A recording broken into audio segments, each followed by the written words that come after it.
போட ஆரம்பிச்சிருச்சு. ஊருக்கு போன கண்ணப்பனும் ராதாவும் இன்னும் வரலையே. சரி, இன்னைக்கு நாம தான் எல்லா வேலையும் செய்யணுமாட்டிருக்கு. வயசான காலத்துல அம்மா தனியா வீட்டுல விட்டுட்டு போறமேன்னு தெரியுதா இந்த கண்ணப்பனுக்கு? ராதா ஊருக்கு போகணும்னா முன்னாடி கிளம்பி போயிடுவா. இந்த பப்பு சுபாது நம்ம பாட்டிக்கு உதவி பண்ண வீட்டுல இருக்கணும் இல்லாம நாங்களும் போறோம்னு கிளம்பிடுச்சிங்க. இந்த ஸ்ரீமதியை விட்டு தான் எல்லாம் செய்ய சொல்லணும்.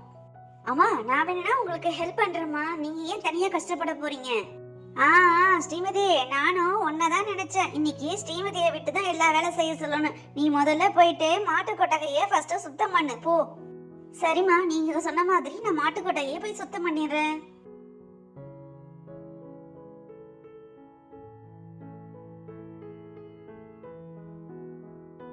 என்னம்மா, மாடு இவ்வளவு சாணம் போட்டு வச்சிருக்கு? அம்மா, சாணத்தை நீங்க அள்ளிடுங்க. நான் வேணும்னா சுத்தமா எல்லாத்தையும் பெருக்கி தள்ளிடுறேம்மா.